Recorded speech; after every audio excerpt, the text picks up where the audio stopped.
नमस्कार दोस्तों, आज आपके सामने मैं जो ज्ञान लेके आया हूं, आप उसको बड़े ध्यान से और सहज होकर समझना कि आखिर मैं कहना क्या चाहता हूं। बहुत आसान होगा समझना, लेकिन अगर आप पूरा विवेक लगाएंगे तो, वरना बहुत ज़्यादा चांस हैं कि आप कंफ्यूज हो जाओगे कि मैं कहना क्या चाह रहा हूं। है बहुत इजी, समझना बहुत आसान है, लेकिन जो पुराने अज्ञान की जो परतें चढ़ी हुई हैं उनको उतारने में थोड़ा सा मुश्किल होगा आपको।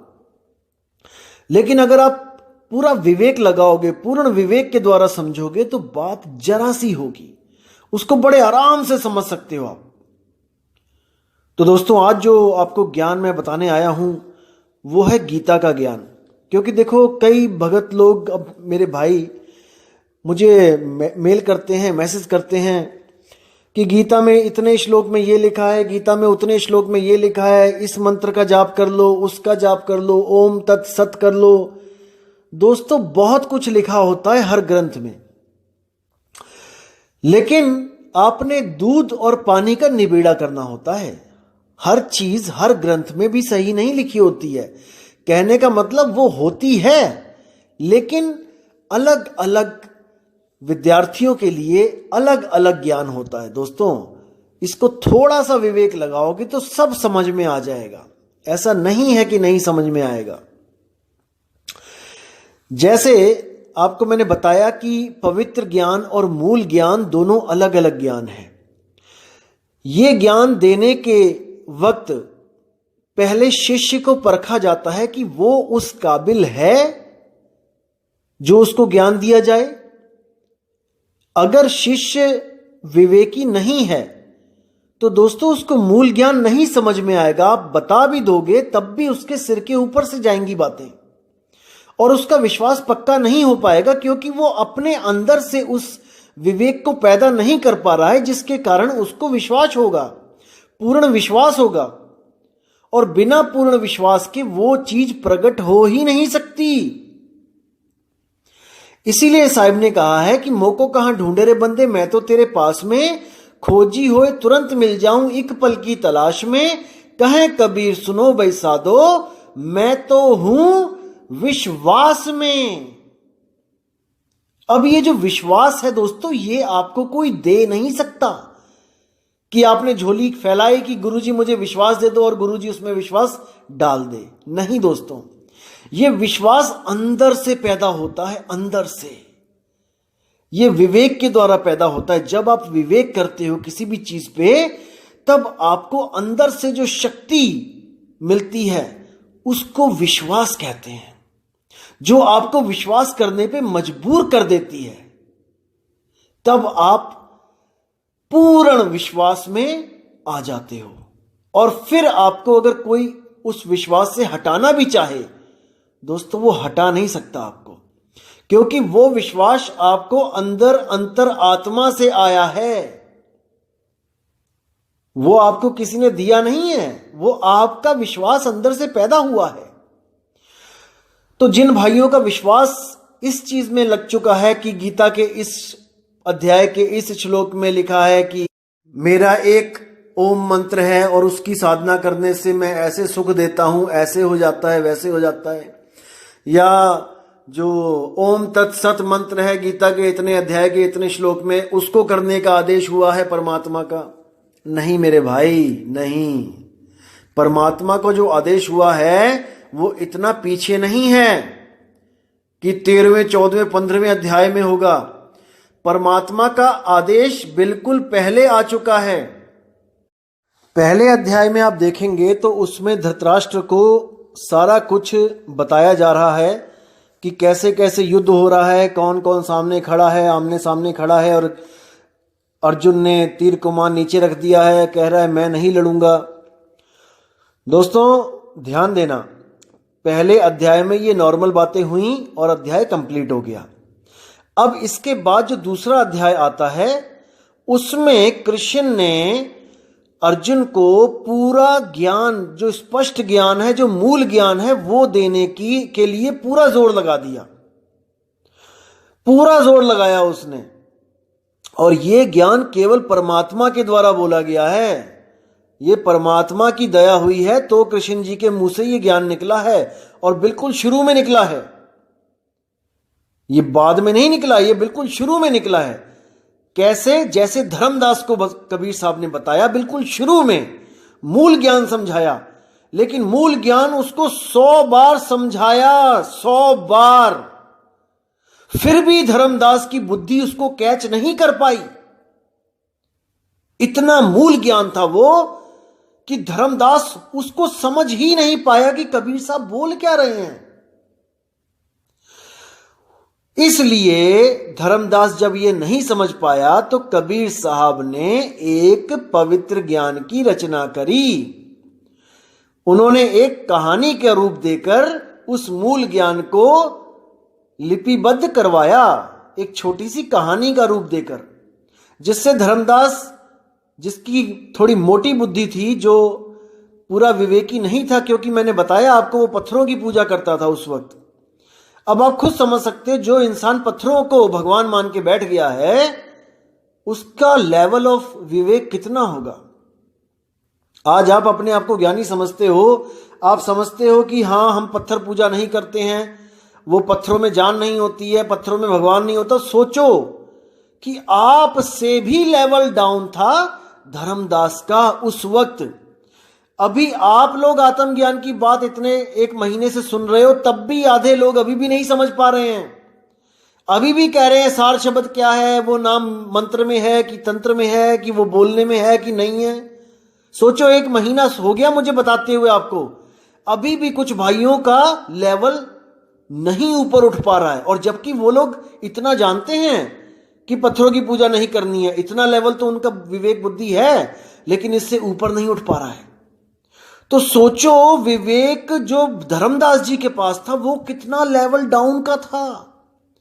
उनको मूल ज्ञान कहां से समझ में आ जाएगा जब आपके नहीं दिमाग में जा रहा है वो, जबकि आप कबीरपंथी भी हो, तब भी आप नहीं समझ पा रहे हो। आपने गीता भी पढ़ी है, तब भी आप उस आत्मा के गुण को नहीं समझ पा रहे हो, आत्मज्ञान को नहीं समझ पा रहे हो। तो धर्मदास कैसे समझता, अर्जुन कैसे समझता।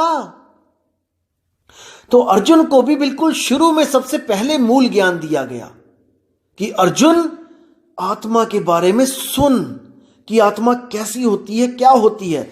आप अध्याय 2 उठाइए और आप कहीं से भी स्टार्ट कर दीजिए। देखिए अध्याय 2 जो है उसका नाम क्या बताया गया है, नाम क्या लिखा है उसका, गीता का सार। सार, सार मतलब निचोड़, सत्य। यानी पूरी गीता में से केवल अध्याय 2 का अध्ययन कर लोगे तो आपको गीता का सार पता लग जाएगा कि गीता का मूल ज्ञान क्या है। अब मैं आपको समझाता हूं कि गीता के अध्याय 2 में क्या लिखा है। अध्याय 2 में जब 16वां श्लोक आप पढ़ोगे, वहां से जो सार का ज्ञान है वो शुरू हो जाता है, आत्मा का ज्ञान। तो क्या लिखा हुआ है कि नास्तो विदते वाला जो आप श्लोक पढ़ोगे तो उसमें देखिए उसका अर्थ क्या है कि तत्वदर्शियों ने यह निष्कर्ष निकाला है। यहां तत्वदर्शी का मतलब है जो सत्य सत्य को जान रहा है। तत्वदर्शियों ने यह निष्कर्ष निकाला है कि असत यानी भौतिक शरीर का तो कोई चिर अस्तित्व नहीं है, किंतु सत यानी कि आत्मा अपरिवर्तित रहता है। उन्होंने इन दोनों की प्रकृति के अध्ययन द्वारा यह निष्कर्ष निकाला है, यानी दोनों के बारे में ज्ञान अर्जित करके कि शरीर तो बदलता रहता है लेकिन आत्मा कभी बदलता नहीं है। आत्मदेव वो जैसा है वैसा ही रहता है, जैसा वो बचपन में है वैसा ही वो बुढ़ापे में होगा, वो कभी बदलता नहीं है, क्योंकि वो काल से रहित है, काल से परे है, वो अजन्मा है। अब यही आत्मदेव क्या है, ये सारे शरीर में व्याप्त है, मतलब उसकी जो चेतन सत्ता है, चेतना है, उसकी पूरे शरीर में व्याप्त है। उसे ही तुम अविनाशी समझो। उस अव्यय आत्मा को नष्ट करने में कोई भी समर्थ नहीं है। उस आत्मा को कोई नहीं मार सकता। अर्जुन तू मोह को त्याग और युद्ध कर। अब आप जब 19वां श्लोक पढ़ोगे तो देखो कितना स्पष्ट है। जो इस जीवात्मा को मारने वाला समझता है तथा जो इसे मरा हुआ समझता है वे दोनों ही अज्ञानी हैं, क्योंकि आत्मा ना तो मारता है ना मारा जाता है। यानी कि आत्मा अकर्ता है, वो कभी कोई कर्म नहीं करता।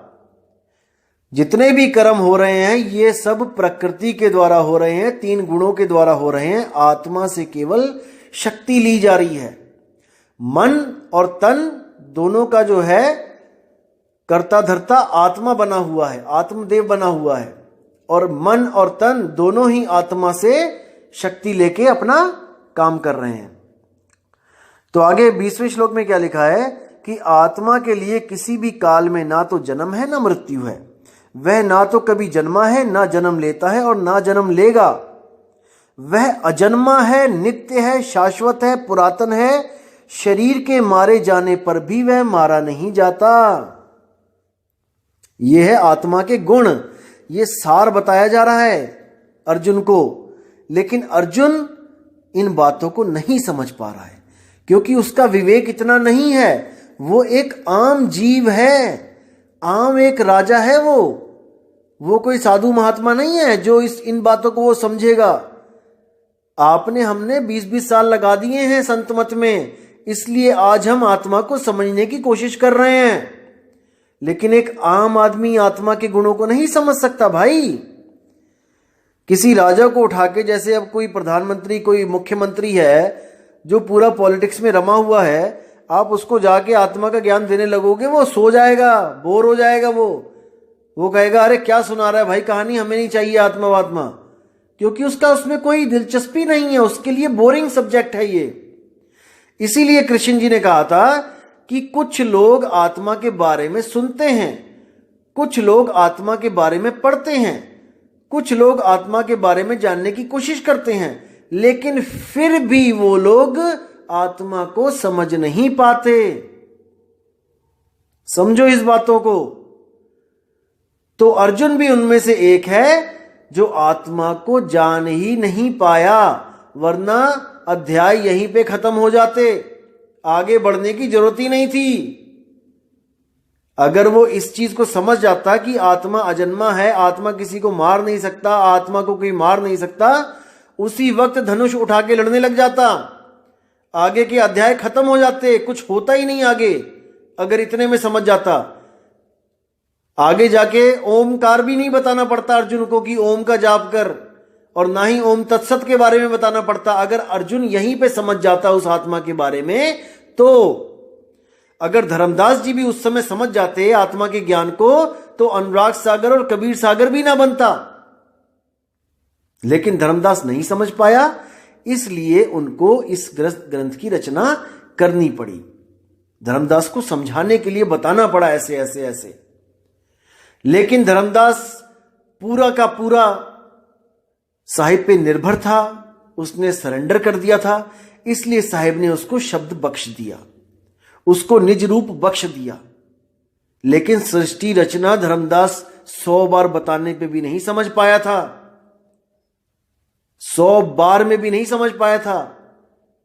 तो ये स्वयंभू आत्मज्ञानी खुद से क्या समझेंगे? नहीं समझ सकता कोई।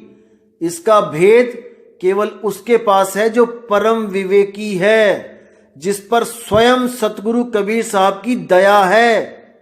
केवल वो जान सकता है इस भेद को, अन्यथा किसी की इतनी सामर्थ्यता नहीं है जो सृष्टि रचना का सही सही आपको भेद बता दे।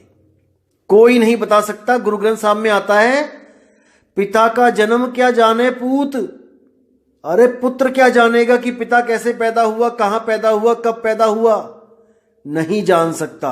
ये तो पिता ही आके बता दे अपने पुत्र को कि मैं यहां पैदा हुआ था और ये दिन था और ये साल था, तो भले पुत्र को पता लग जाए कि पिता कब पैदा हुआ, अदरवाइज कभी नहीं जान सकता।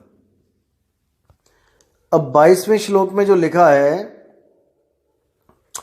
कि जिस प्रकार मनुष्य पुराने वस्त्रों को त्याग कर नए वस्त्र धारण करता है, उसी प्रकार आत्मदेव पुराने तथा व्यर्थ के शरीरों का त्याग करके नए नए शरीर धारण करता है। अब इसमें आपने क्या समझना है कि आत्मदेव और शरीर, यहां पे 2 हस्तियां हैं, दो हस्ती हैं, एक आत्मदेव है और एक शरीर है। अब इन दोनों में आपने ये पता करना है कि किसका स्वरूप कैसा है। आत्मदेव शब्द रूप है और शरीर चरम रूप है। चरम यानी चमड़ी, इसको समझना है। यानी आत्मदेव जो है वो शब्द रूप है और जो शरीर है वो देह रूप चमड़ी रूप है। तो साहिब भी बोलते हैं कि चाम के महल में बोलता राम है और तू राम और चाम को चीन भाई।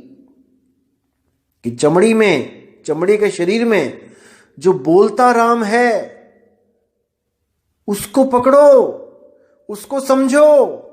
अगर उसको समझ लिया भाई तो इन शरीरों से न्यारे हो जाओगे। अब ये तो हो गया एक आत्मा और एक शरीर, जो भौतिक शरीर आपको दिख रहा है।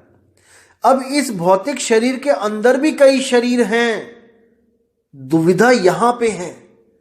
तो लोग क्या समझते हैं, गलत फहमी में रहते हैं कि इस शरीर के अंदर से जो सूक्ष्म शरीर निकल रहा है शायद वो हमारी आत्मा है। दोस्तों प्रॉब्लम यहां पे है, हम लोग सूक्ष्म शरीरों को ही आत्मा समझ लेते हैं, जबकि सूक्ष्म के साथ शरीर लग रहा है। अब जब शरीर लग रहा है तो वो आत्मा कैसे हो सकती है? नहीं हो सकती। वो भी एक शरीर है। शरीरों के अंदर शरीर, शरीरों के अंदर शरीर, शरीरों के अंदर शरीर है। यही काल जाल है। और इस काल जाल में घुसने के लिए जो रास्ता बना है वो है हमारी त्रिकुटी। अगर आपको इस स्थूल शरीर से सूक्ष्म शरीर में जाना है तो दोस्तों एक गुप्त रास्ता है, वो है इंगला पिंगला सुषमणा का रास्ता। जो भी गुरु आपको इंगला पिंगला सुषमणा के अंदर ले जाएगा, दोस्तों समझ जाना कि उसने आपको गलत रास्ते पे डाल दिया है। अब आपको बचाने वाला कोई नहीं है। आप अपने आप स्थूल शरीर से सूक्ष्म शरीरों में चले जाओगे, जाते ही जाओगे, जाते ही जाओगे। ये अनंत काल का सफर है दोस्तों, ये कभी खत्म नहीं होगा। जैसे भूल भुलैया में सफर कभी खत्म नहीं होता।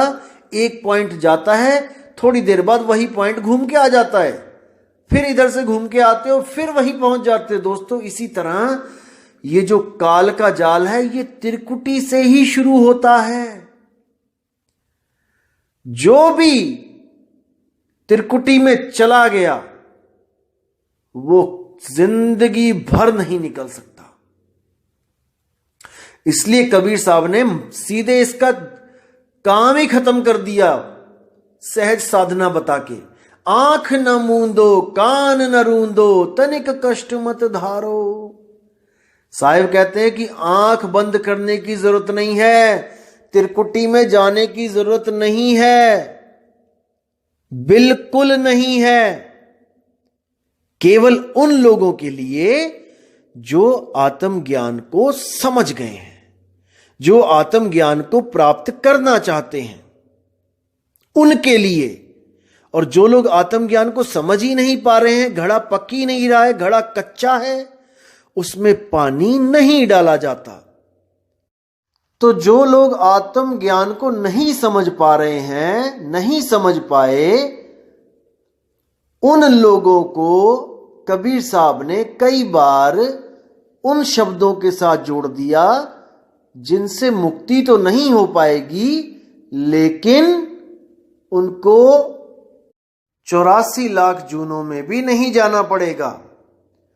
उनको भी कुछ ना कुछ भक्ति करने के लिए कबीर साहब ने प्रोत्साहित किया और उनको खोटे कर्मों से बचाने के लिए, ताकि आगे उनको दोबारा मनुष्य देह मिले, उनकी जो नीचे के लेवल की भक्तियां थीं उनसे जोड़ा। लेकिन फिर भी वो बोलते रहे, जोड़ने के बावजूद बोलते रहे कि भाई वो शब्द अकह है, नी अक्षर है, नी शब्द है। तो जिस जिस बंदे का विवेक जागता रहा, सत्संग में बैठता रहा, तो वो आके कबीर साहब से अपना कल्याण करवाता रहा। तो घड़े को बनाता है जब कुम्हार, तो वो जब बना के तैयार करता है तो बिल्कुल घड़े के जैसी ही शेप होती है उसकी, कच्ची मिट्टी की। पूरा देखने में लगता है कि घड़ा है, लेकिन कुम्हार उसमें कभी भी पानी नहीं डालता। उसको पता है ये घड़ा बना तो दिया है मैंने, लेकिन ये कच्ची मिट्टी है, जैसे ही मैं पानी डालूंगा ये फूट जाएगा, ये गल जाएगा। इसलिए उसको पकाया जाता है, और जब वो पक के निखर के बाहर आता है अग्नि में से, तब उसमें पानी डाला जाता है। यानी कि कबीर साहब किसी को भी पहले सार शब्द नहीं देते हैं, पहले कोई जाप के नाम दे देते हैं कि गुरु गुरु कर भाई, कोई राम राम कर भाई। जैसे हमारे गुरुजी भी पहली बार में सार शब्द नहीं देते हैं, पहली बार में 4 या 5 नाम देते हैं जो जपने में आते हैं, 52 अक्षरी नाम। वो देने का भी कोई मकसद होता है, क्योंकि घड़ा कच्चा है, अभी उसमें सार शब्द दिया जाएगा वो नहीं समझ पाएगा। इसलिए उसको केवल भक्ति से जोड़ने के लिए कुछ नाम दे दिए जाते हैं, और उसके बाद उन्हीं दिए हुए नामों को गलत बता के सार शब्द की महिमा बताई जाती है सत्संग में। जब आप जुड़ोगे, आप देखोगे कि जब आपको प्रथम चरण में जो नाम मिलेगा, उसमें गुरुजी आपको 4 या 5 या कितने भी, जितना उनका मन करेगा, वो नाम आपको दे देंगे। वो नाम आपको दे देंगे जपने के लिए कि भाई इसको उठते बैठते जपना। यानी कि आपका मन अब गुरु के नाम में जुड़ना शुरू हो, आपको जो काम बताया गया है आप वो काम करो। और जब आप सत्संग में बैठोगे तब गुरुजी खुद अपने मुखार बिंद से बोलेंगे कि वो नाम बोलने लिखने पढ़ने में नहीं आता। अब जो विवेकी शिष्य होगा वो ये सोचेगा कि गुरुजी ने दिए तो मुझे नाम बोलने वाले हैं, और गुरुजी कहते हैं कि भाई वो नाम बोलने में नहीं आता, तो उसका विवेक जागना शुरू होगा कि यानी कुछ तो गड़बड़ है, जो मुझे नाम मिला है ये सही नहीं है, इसका मतलब जो कोई और नाम है वो अभी मुझे मिलना बाकी है। जिज्ञासा बनेगी, गुरु से सवाल जवाब करेगा, गुरु उसको संतुष्ट करेगा जवाब दे दे के, साखियां बता बता के। और जब उस बच्चे को इतना समझ में आ जाएगा कि वो नाम विदेह है, वो अकह है, वो अनामी है, वो निशब्द है, वो नि अक्षर है, तब वो गुरु से उस नाम को लेने की अरदास करेगा, भेद जानने का अरदास करेगा। तो पहला चरण हो गया आपको जब नाम दिया बोलने वाला। दूसरा चरण हो गया आपका सत्संग, कि कितने समय तक आप सत्संग में सीख नहीं समझ नहीं जाते कि वो नाम बोला नहीं जा सकता। यह है आपका दूसरा चरण। और तीसरा चरण होता है जब आप ज्ञान को समझ जाते हो और गुरु से सार शब्द का भेद प्राप्त करते हो। इसलिए कबीर साहब ने बोला, प्रथमे शिष्य होवन जो आई, ताको पान देओ तुम भाई। जब देखो तुम दृढ़ता ज्ञाना, ताको कहो शब्द परवाना। और शब्द माही जब निश्चय आवे, ताको ज्ञान अगाध सुनावे। वो अगाध ज्ञान कब सुनाया जाएगा? जब शब्द में निश्चय आ जाएगा आपका। 101% आप इस बात को समझ जाओगे कि वो नाम अकह है, अनाम है, नियक्षर है, विदेही है। जब आप इस बात को समझ जाओगे, आपका दूसरा चरण खत्म हो गया। अब गुरु आपको वो सार शब्द वस्तु लखाएगा। एक छुड़ाए, जो पहले आपको 4-5 नाम दिए थे वो छुड़ा दे कि नहीं बेटा ये नहीं जपने हैं। एक लखाए, वो सार वस्तु, वो निज नाम, वो आपका अपना नाम, वो आपको लखाएगा। और जब आप उसको लखोगे तब आपके सारे भ्रम खत्म हो जाएंगे और आप अपने निज स्वरूप को प्राप्त करने के लिए तत्पर हो जाओगे, जुट जाओगे। और जब आपके भाव भक्ति बनेगी, तब परमात्मा की पूरी दया होगी आप पे। दोस्तों, आपकी लगन और परमात्मा की दया, ये दोनों चीज चाहिए, तब जाके भक्ति पूर्ण होती है। परमात्मा दया कर रहा है, 24 घंटे कर रहा है, और आपकी लगन ही नहीं है, तो बात नहीं बनेगी।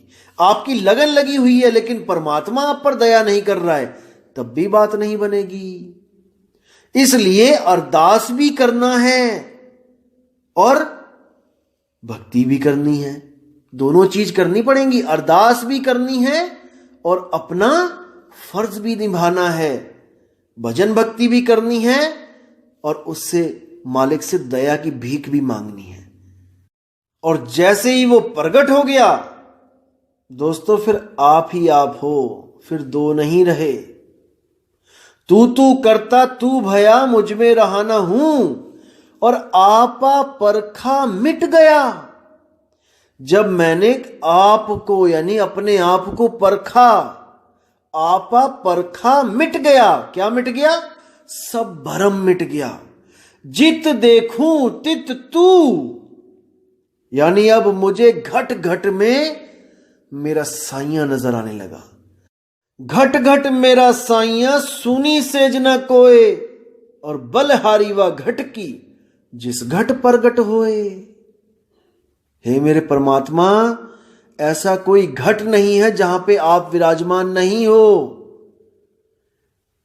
कक्का केवल नाम है, बब्बा ब्रह्म शरीर, और रारा सब में रम रहा, वाको नाम कबीर। वो है कबीर। जब आप अपनी 10 इंद्रियां और इस मन माया को कंट्रोल कर लोगे, तब आप स्वयं कबीर हो जाओगे। कबीर कबीर क्या करे तू, खोज आपन शरीर, और 10 इंद्रियां बस में कर तू आप ही आप कबीर। कबीर साहब कहते हैं कि तुझ में मुझ में भेद नहीं है, ये केवल मन और माया का भेद है। जिस दिन तूने अपने स्वरूप को लख लिया, उस दिन तुझ में मुझ में कोई फर्क नहीं है।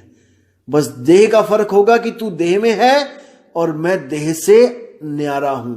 जिस दिन देह छूट गई, तू और मैं एक ही समझना, अब दो नहीं रहे। तो इन बातों को समझना है दोस्तों, इस ज्ञान को समझना है। ये कबीर साहब का मूल ज्ञान है। ये बहुत बहुत कम लोगों की बुद्धि में जाता है, बहुत कम लोग इसको समझ पाते हैं, इसलिए बिरला बोला गया है इसको, बिरला। अरे लाखन में कोई समझ ना पई है, कोटि मध्य जानेंगे, कहे कबीर सुनो बैसादो, हमें बिरले हंस पहचानेंगे। कहते हैं 1 लाख लोगों को अगर आप सत्संग करोगे, उनमें तो कोई समझ ही नहीं पाएगा। लाखन में कोई समझ ना पई है, कोट मध्य जानेंगे। करोड़ लोगों को सत्संग करोगे, उनमें से कुछ विवेकी लोगों को समझ में आएगा ये आत्मज्ञान। और कहे कबीर सुनो बैसादो, मुझे बिरले हंस पहचानेंगे। यानी कि मुझे जो ज्ञान दाता है, जगत गुरु है, सारे ब्रह्मांडों में जो एक ही है, जो सबका गुरु है, उसको कोई बिरला पहचानेगा। नहीं तो सब के सब ब्रह्म को ही सत्य मानेंगे, ब्रह्म में ही ध्यान लगाएंगे और ब्रह्म की ही स्तुति करके ब्रह्म ज्ञान को प्राप्त हो जाएंगे। पार ब्रह्म ज्ञान तक कोई नहीं पहुंच सकता जब तक स्वयं पार ब्रह्म परमेश्वर आकर अपना भेद ना बता दे। स्वयं आकर हमें हमारा आत्मज्ञान ना दे दे। जब तक कोई नहीं जा सकता, उस पार ब्रह्म अवस्था को प्राप्त नहीं कर सकता। सब ब्रह्म अवस्था में आके ही एको ब्रह्मास्मि कहकर शांत हो जाते हैं। उससे आगे रास्ता नहीं मिलेगा। त्रिकुटी में जो भी गया है वो धुर नहीं पहुंच पाया, नहीं पहुंच पाया। त्रिकुटी के अंदर 5 ब्रह्म हैं, अवस्थाएं हैं, 5 ब्रह्म अवस्थाएं हैं। मैं अगली बार ये शब्द खोलूंगा, संतों सब शब्दे शब्द बखाना, शब्द फांस फंसे सब कोई शब्द नहीं पहचाना। इसमें 5 शब्दों का वर्णन है और वही 5 ब्रह्म अवस्थाएं हैं। मैं उनको अच्छी तरह खोलूंगा आपको, ताकि आपको कर नैनो दीदार महल में प्यारा है उस शब्द को समझने के लिए एक पौड़ी मिल जाए। जब इस शब्द को समझ जाओगे तो कर नैनो दीदार का जो अगला पार्ट आएगा उसको समझने में आपको देर नहीं लगेगी। इसलिए मैं उसको डिले कर रहा हूं, क्योंकि उसको समझाने से पहले मुझे आपको और भी चीजें समझानी हैं जिसके द्वारा आप उसको समझ पाओगे। जैसे दोस्तों मैथ के जो सवाल होते हैं, टीचर सबसे पहले आपको फार्मूले सिखाता है, फार्मूले सिखा देगा, फिर आपको किसी भी अध्याय से कोई भी सवाल निकाल के दे देगा। आपने उस सवाल को फार्मूले के द्वारा सुलझाना है। अगर वो फार्मूले ना बताएगा और आपके सामने सवाल रख दे तो आप उलझ जाओगे। इसलिए आपको मैं सारे फार्मूले बताऊंगा और उसके बाद में सारे ज्ञान को खोलता जाऊंगा पौड़ी दर पौड़ी, ताकि आपको कंफ्यूजन ना हो। क्योंकि मुझे सुनने वाले सब विवेकी नहीं हैं। मुझे पता है अगर 3000 बंदा आज जुड़ा है तो उसमें मैं केवल 2% को विवेकी मानता हूं दोस्तों। 2% मान के चलो, इससे ज्यादा विवेकी नहीं है। सुन भले रहे हैं मुझे, लेकिन 50-60 लोगों से ज्यादा कोई भी नहीं समझ पा रहा है इस ज्ञान को। गारंटी के साथ कह रहा हूं मैं। 50 भी मैंने बहुत ज्यादा बोल दिया। और ये वो लोग हैं जो पिछले जन्मों में सत्संगों में बैठे हैं, आत्मज्ञान के सत्संगों में बैठे हैं, लेकिन अपनी भक्ति पूर्ण ना कर पाने के कारण दोबारा मानुष चोले में आ गए हैं और वही ज्ञान उनको आगे दोबारा प्रकट हो रहा है, ताकि वो अपनी भक्ति को दोबारा से स्टार्ट करके पूर्ण कर सके। तो दोस्तों गीता के ज्ञान पे आते हैं। आज मैं गीता में आपको जो सार है गीता का वो बताना चाहता था। जब अर्जुन को सारा ज्ञान कृष्ण जी ने आत्मा का ज्ञान दिया, वो समझ नहीं पाया, उसका मोह भंग नहीं हुआ, वरना उसी वक्त वो धनुष बाण उठा लेता और उसके बाद 3रा, 4था, 5वां, 6ठा से लेके आगे के अध्याय कोई बोलने की जरूरत ही नहीं थी, क्योंकि ये अध्याय बोलने का मकसद केवल उसका मोह भंग करना था, जो विराट रूप देखने के बाद उसका भंग हुआ। जब देखा उसने कि सबको मारने वाला ये काल सबको खा रहा है और यही खा रहा है, यही पैदा कर रहा है, तब जाकर उसका मोह भंग हुआ कि मैं सच में किसी को नहीं मार रहा हूं, ये तो सब इनके द्वारा मारे जा चुके हैं। तो दोस्तों दूसरा अध्याय आत्मज्ञान के ऊपर है, पूरा इसको अच्छी तरह आपने पढ़ना है। अब मैं मुद्दे पे आता हूं कि आत्मज्ञान आखिर क्या चीज है। क्या बोला आत्मज्ञान के बारे में कृष्ण जी ने, जो ये अधूरे गुरु आपको नहीं पढ़ा रहे हैं। क्योंकि अगर इन्होंने ये दोहे, ये श्लोक आपके सामने रख दिए तो इनकी धूप अगरबत्ती की दुकानें नहीं चलेंगी, इनकी 7-7, 8-8, 10 हजार की आरतियां नहीं होंगी, लाख लाख रुपए का यज्ञ नहीं होगा। इसलिए आपको अज्ञान में रखा जाता है, ज्ञान से दूर। आपको इन अध्याय के बारे में तो बताया ही नहीं जाएगा, जो मैं आज आपको खोल के बताऊंगा दोस्तों। तो अर्जुन को आत्मा के बारे में बताते हुए कृष्ण जी ने क्या बोला कि आत्मा अखंडित है। 23वां श्लोक देखना दोस्तों, साफ कहता है कि यह आत्मा ना तो कभी किसी शस्त्र द्वारा खंड खंड किया जा सकता है यानी काटा जा सकता है, न अग्नि द्वारा जलाया जा सकता है, न जल द्वारा भिगाया जा सकता है, वायु द्वारा न सुखाया जा सकता है। तो आपको काल भूनेगा कैसे? मुझे एक बात बता दो, काल तपत शिला पे भूनेगा कैसे? जब उसको जलाया ही नहीं जा सकता तो भुनेगा कैसे? भूनने का मतलब होता है जलने के बाद रंग बदल जाना। जैसे आप कुछ भूनते हो, भुट्टा भूनते हो, शुरू में वो पीला होता है और उसके बाद वो काला हो जाता है। तो जब आत्मा को जलाया नहीं जा सकता तो भूनेगा कैसे? दोस्तों भूना जाता है शरीर, आत्मा नहीं भूना जाता है। फिर समझ लो अच्छी तरह, आत्मा और शरीर में आप लोग कंफ्यूज हो। सूक्ष्म शरीरों को भी जलाया जा सकता है, काटा जा सकता है। आप लोग सपने देखते हो, सपनों में क्या आता है? सूक्ष्म शरीर आते हैं, उसमें कुत्ते पीछे पड़ जाते हैं, शेर पीछे पड़ जाते हैं, आपकी गर्दन कट जाती है, आपके हाथ कट जाते हैं, बहुत कुछ होता है। लेकिन वो भी सूक्ष्म शरीर है जो आत्मा के द्वारा ही चलाया जा रहा है। अगर आपने आत्मा को जान लिया तो सब तरह के शरीरों से मुक्ति हो जाती है। इसको समझो। अगर आत्म ज्ञान में आ गए फिर किसी भी शरीर में नहीं जाना। देह छोड़ते हुए अगर आपके शरीर से सूक्ष्म शरीर निकल गया तो दोस्तों आप 100% किसी भी गर्भ में जाओगे ही जाओगे, कोई नहीं रोक सकता आपको। इसलिए कबीर साहब कहते हैं कि अपने आप को पहचान ले, तू एक आत्मा है। और जब तू अपने आप को पहचान लेगा तो इस शरीरों को, इन सारे शरीरों को कपड़े की तरह उतार देगा। शरीरों में से कुछ नहीं निकलेगा, कुछ निकालना ही नहीं है। अरे ना कहीं आना ना कहीं जाना, आपे में आप समाना। अगर सूक्ष्म शरीर निकलेगा तो वो कहीं जाएगा, और अगर वो कहीं जाएगा तो इसका मतलब आप अभी सत्य को नहीं प्राप्त कर पाए हो, आप तो आने जाने में लगे हो। इसीलिए नामदेव जी ने बोला है कि ना कहीं गया ना आया, साफ बोल दिया उन्होंने।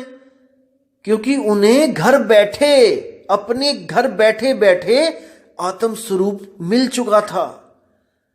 उनकी सुरती आत्मा में रमी हुई थी, अकाल में रमी हुई थी।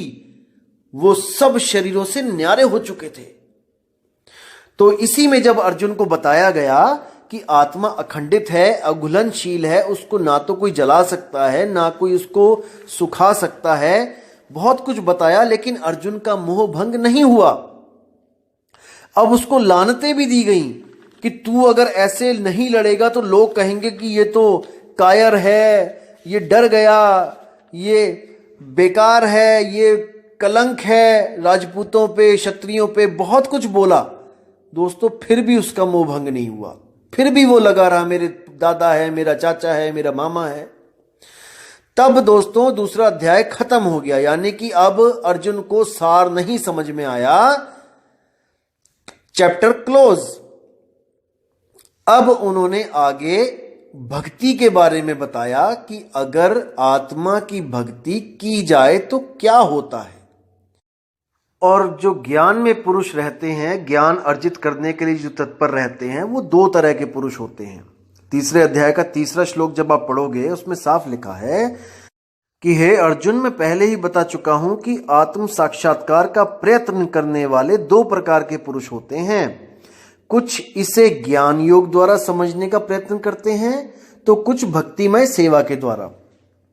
अब इन दोनों के सार को समझना है दोस्तों, क्या होते हैं ये दोनों प्रकार के जो भगत होते हैं। एक समझते हैं ज्ञान योग से, जो ज्ञानी पुरुष हैं, जो विवेकी लोग हैं, वो तो सीधे सत्य को पकड़ लेते हैं। वो तो इतने विवेकी होते हैं कि आत्मा के ज्ञान को एकदम जच जाता है उनके मन को, और वो आत्म ज्ञान में रम जाते हैं। और जो दूसरे होते हैं वो होते हैं अविवेकी, जिनकी बुद्धि बालक के समान होती है। दोस्तों भक्ति तो उनसे भी करवानी है ना, अगर भक्ति नहीं करेंगे तो वो 84 में चले जाएंगे।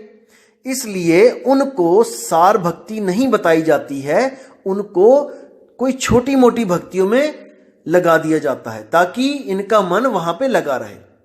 जैसे जब लड़की छोटी होती है तो गुड्डे गुड़ियों में ही वो खुश रहती है, उनकी ही शादियां करती रहती है, बहुत खुश हो जाती है।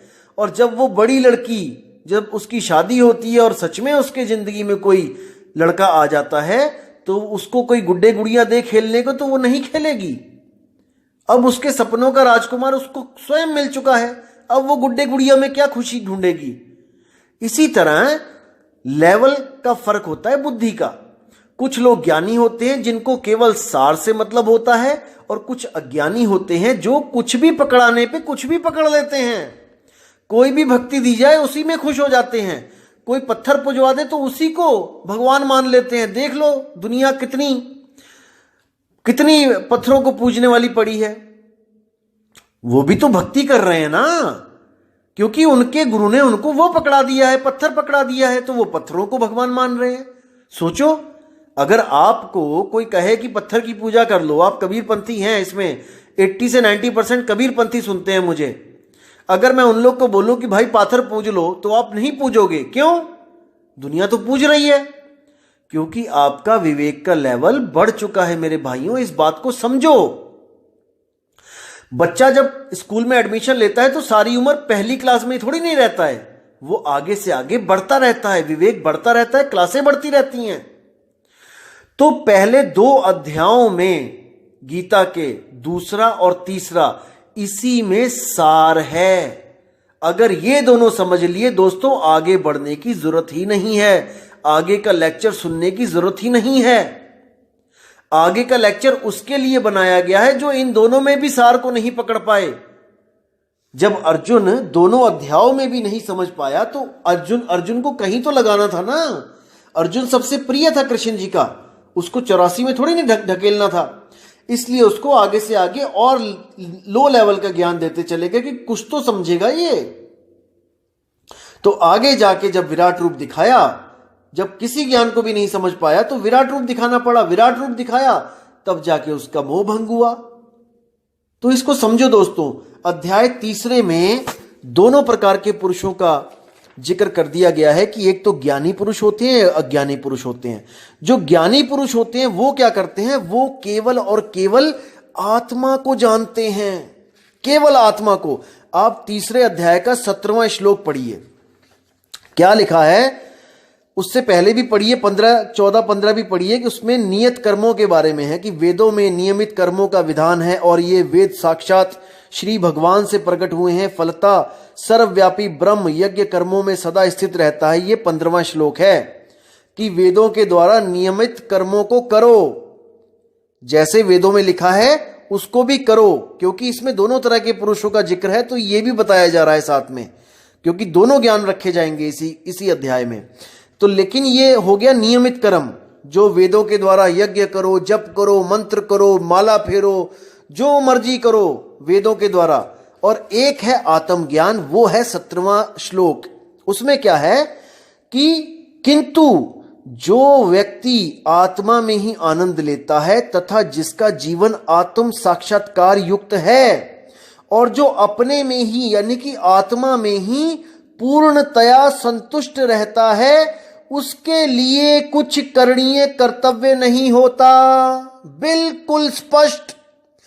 यानी कि जो आत्मा में रम गया, उसके लिए ज्योत अगरबत्ती, धूप अगरबत्ती, यज्ञ, पूजा, माला फेरना, सब खत्म, सब कुछ खत्म, कुछ नहीं करना, कुछ भी नहीं करना, वो सब कर्म कांड में आ जाता है। और आत्मज्ञान कर्म कांड से न्यारा है। तीसरे अध्याय का 17वां और 18वां श्लोक पढ़ लेना, ये पूरी गीता का सार है, आत्मज्ञान का सार है। अगर इन दोनों श्लोकों को आपने समझ लिया दोस्तों, पूरी गीता पढ़ने की जरूरत नहीं पड़ेगी, साइड में उठा के रख देना। केवल 2 श्लोक समझ लो। अगर इन 2 श्लोकों को आप समझ गए तो मान के चलो कि 99% आप कबीर साहब का ज्ञान समझ गए। अब केवल 1% रहता है, वो है आत्मा का भेद, जो गीता में नहीं है। बस गीता को 99% मान के चलो और कबीर साहब के ज्ञान को 100% मान के चलो, तब बात 100% बनेगी। अब देखो 17वें अध्याय में कह दिया कि जो व्यक्ति आत्मा में ही आनंद लेता है, आत्मा में ही संतुष्ट है, उसके लिए कुछ करणीय कर्तव्य नहीं होता।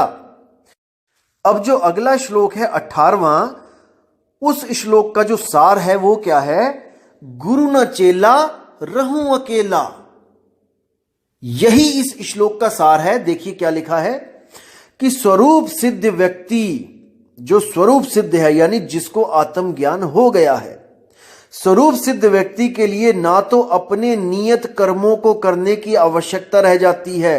नियत कर्म क्या होते हैं, जो वेदों में लिखा गया है, जो पुराणों में लिखा गया है। आप 15वां श्लोक देख लेना इसी अध्याय का, उसमें साफ लिखा है कि जो भी वेदों में नियमित कर्मों का विधान है वो श्री साक्षात भगवान द्वारा बोले गए हैं, लेकिन उनको भी करने का कोई प्रयोजन नहीं रह जाता।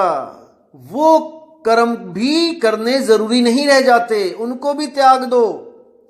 कोई ओम नहीं, कोई ओम तत्सत नहीं, कोई मूर्ति पूजा नहीं, कोई माला नहीं फेरनी, 108 108 माला फेरते हैं, कोई घी के दिए नहीं जलाने, कोई यज्ञ नहीं करना, केवल आत्म सत्ता में रमण करना है। कितना स्पष्ट है, क्या लिखा है? स्वरूप सिद्ध व्यक्ति के लिए ना तो अपने नियत कर्मों को करने की आवश्यकता रह जाती है, ना ऐसा कर्म करने का कोई कारण रह जाता है। कोई कारण ही नहीं बचा कि मुझे ये सब कर्म करने पड़े। उसे किसी अन्य जीव पर निर्भर रहने की आवश्यकता भी नहीं रह जाती है। कितना स्पष्ट कर दिया कि अब आपको जब आत्म स्वरूप को प्राप्त हो जाते हो, उसके बाद आप किसी भी प्रकार की मदद की जरूरत नहीं रह जाती किसी जीव से। कोई कहे कि गुरुजी आपके साथ जाएंगे, नहीं जाएंगे। कोई कहे गुरुजी काल के सिर पे पैर रखवाएंगे वहां जाके, नहीं रखवाएंगे। कोई कहे गुरुजी आपको काल से बचाएंगे, नहीं बचाएंगे, क्योंकि आप स्वयं मुक्त हो चुके हो। आप स्वयं उस अवस्था को प्राप्त कर चुके हो जहां पर काल आपके सामने खुद माथा टेकेगा।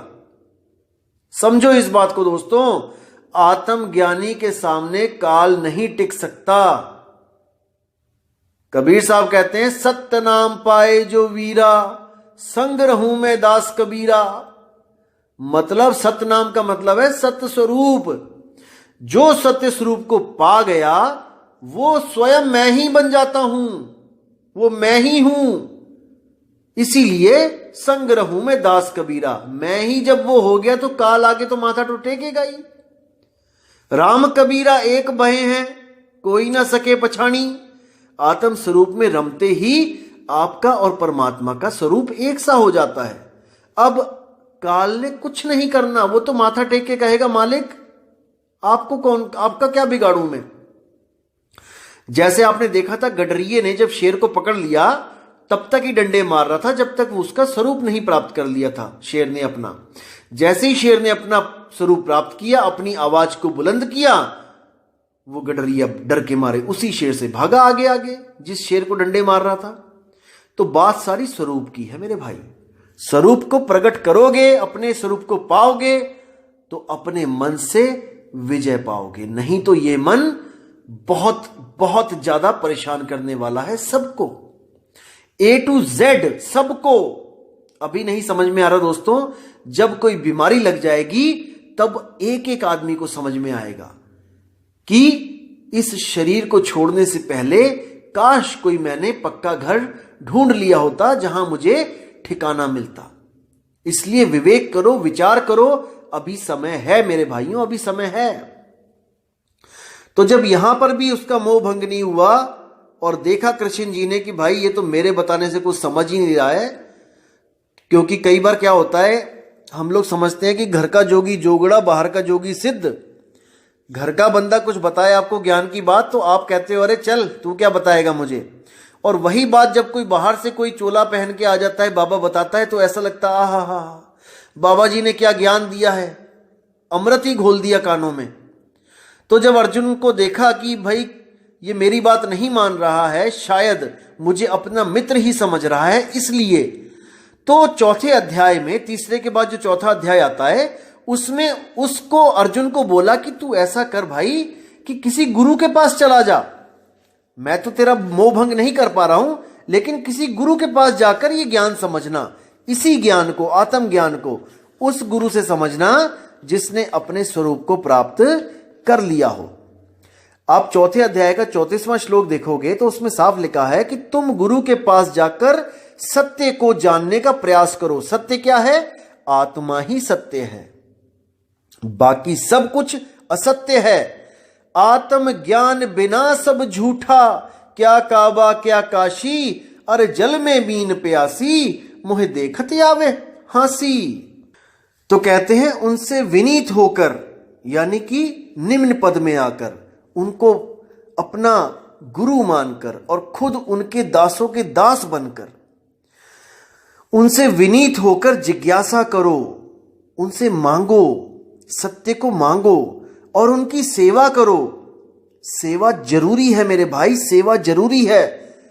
कुछ पाखंडी लोग, कुछ स्वयंभू आत्मज्ञानी लोग आपको विमुख करेंगे गुरुओं से कि गुरु की सेवा करने की जरूरत नहीं है, गुरु के पैर दबाने की जरूरत नहीं है, गुरु के पास कुछ दान पुण्य करने की जरूरत नहीं है, कोई पैसे देने की जरूरत नहीं है, कुछ करने की जरूरत नहीं है।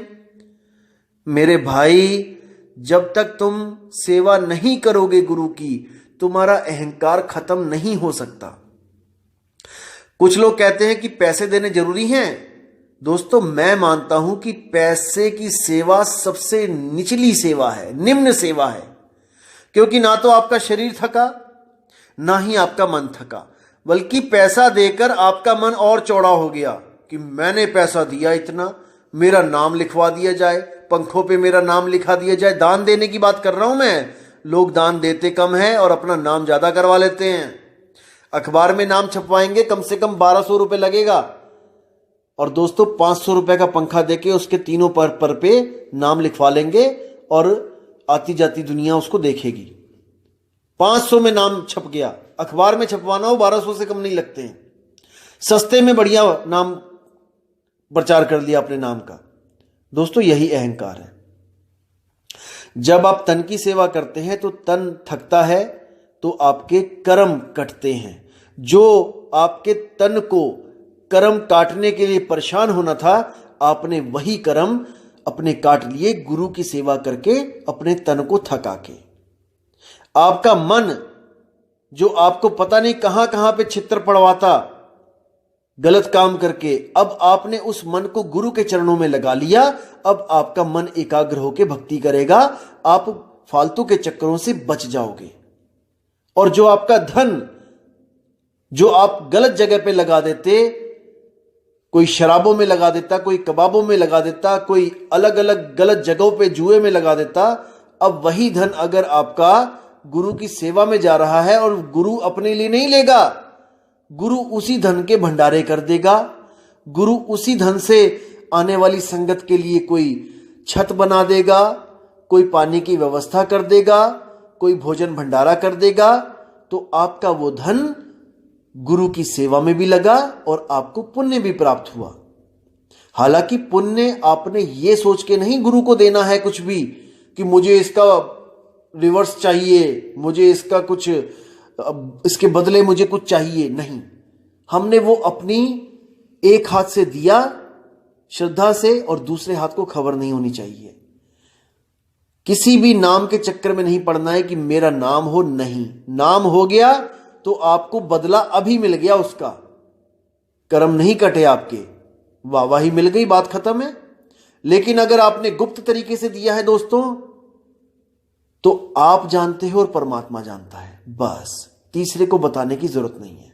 परमात्मा आपकी पूरी मदद करेगा। तो दोस्तों, मुद्दे पे आते हैं कि क्या बोला जा रहा है कि तुम गुरु के पास जाकर सत्य को जानने का प्रयास करो, उनसे विनीत होकर जिज्ञासा करो और उनकी सेवा करो। स्वरूप सिद्ध व्यक्ति तुम्हें ज्ञान प्रदान कर सकते हैं, क्योंकि उन्होंने सत्य का दर्शन किया है। यानी कि जो गुरु सत्य का दर्शन, सत्य क्या है? आत्मा ही सत्य है। जो गुरु आत्मा का दर्शन कर चुका है, सत्य का दर्शन कर चुका है, वो तुम्हें भी करा सकता है। लेकिन अगर तुम्हें विश्वास हो तो, अगर तुम विवेकी हो तो ये है उन विवेकी लोगों के लिए आत्मज्ञान जिनको केवल दूध चाहिए, पानी नहीं। समझना दोस्तों, जिनको केवल सार चाहिए, असार नहीं। तो अगले श्लोक में क्या बोलते हैं कि स्वरूप सिद्ध व्यक्ति से वास्तविक ज्ञान प्राप्त कर चुकने पर तुम पुनः कभी ऐसे मोह को प्राप्त नहीं होगे, क्योंकि इस ज्ञान के द्वारा तुम देख सकोगे कि सभी जीव परमात्मा के अंश स्वरूप हैं, अर्थात वह सब मेरे हैं।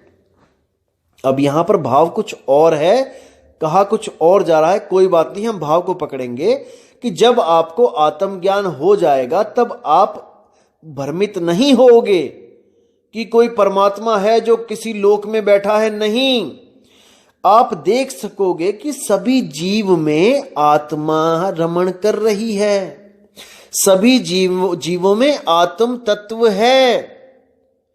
यानी घट घट मेरा साइया और सूनी सेज न कोय। तब आपको यह ज्ञान हो जाएगा कि घट घट में साहिब कबीर बैठे हैं आत्म स्वरूप के रूप में। कबीर केवल नाम बोलने के लिए बोल रहा हूं मैं, इसका मतलब यह मत समझना कि टोपी वाले कबीर बैठे हैं। कबीर का मतलब है आत्मदेव। सोहम, घट घट में सोहम विराजमान है। अब सोहम ऊपर और है, सत सुकृतिक नाम। वो कौन है? जो इस ज्ञान को देने आता है इस दुनिया में, वो है सत सुकृत। सोहम यानी आत्मा, वो घट घट में है, और जो परमात्मा है वो घटों से न्यारा है, यानी शरीरों से न्यारा है।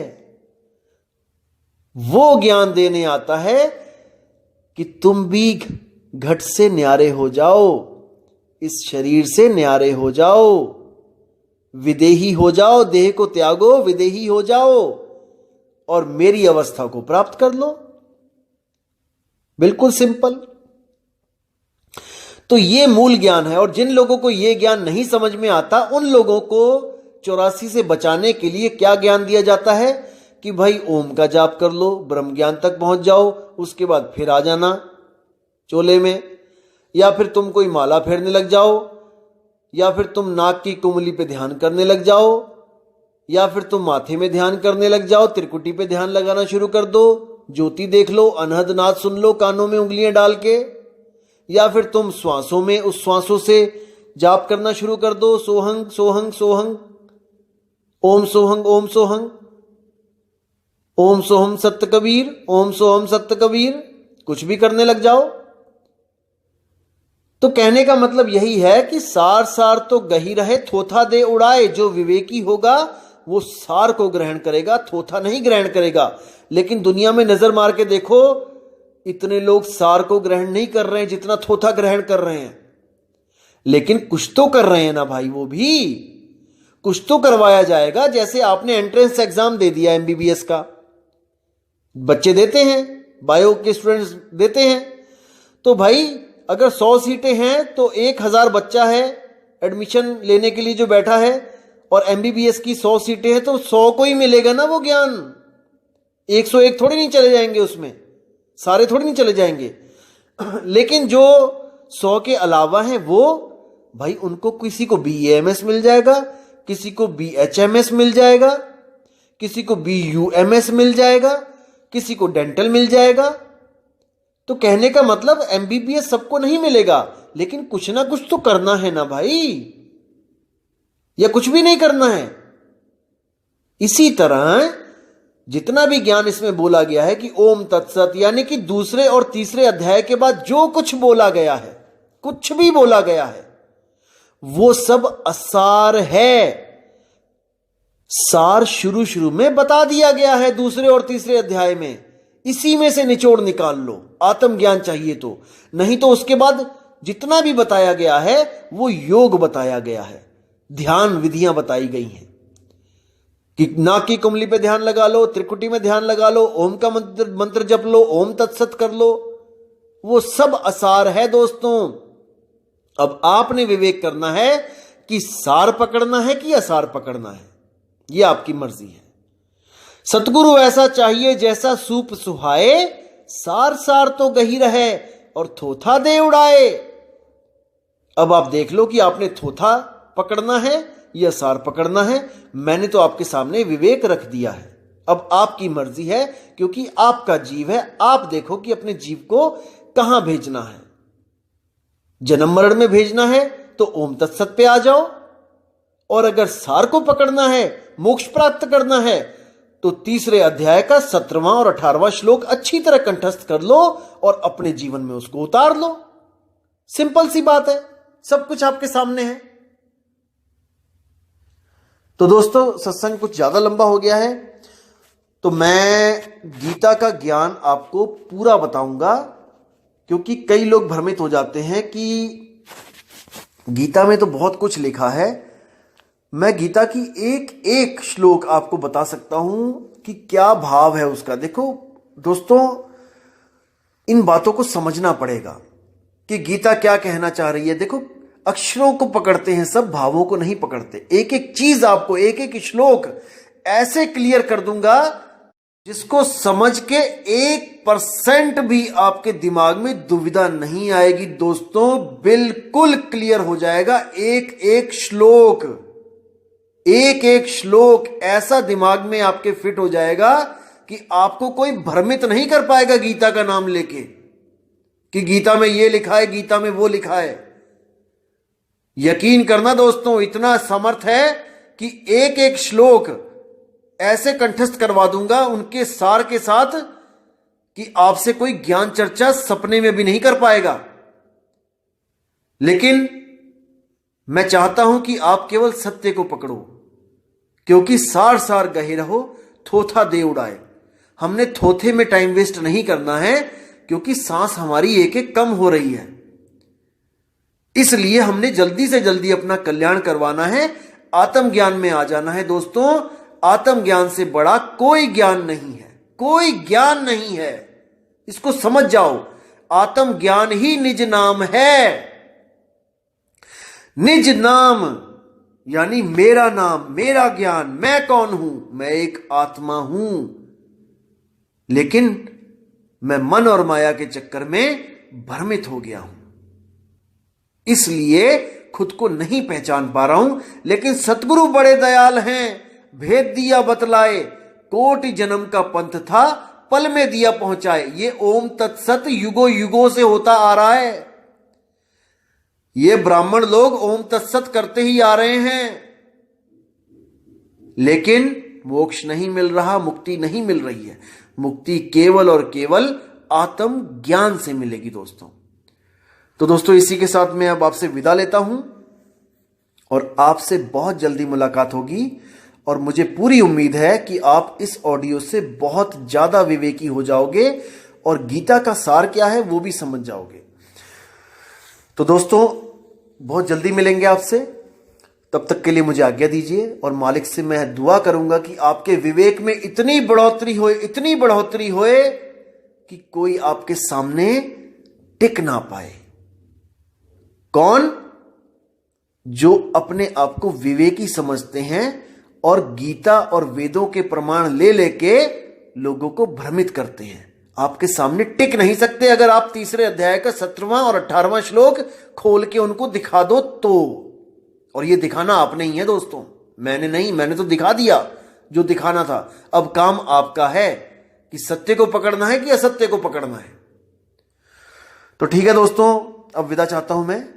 जय गुरु बंदी छोड़ वैराग साहिब जी, जय गुरु बंदी छोड़ मदन साहिब जी, जय जय बंदी छोड़ सतगुरु सत्य कबीर साहिब की सदा ही जय हो। साहिब बंदगी सतनाम।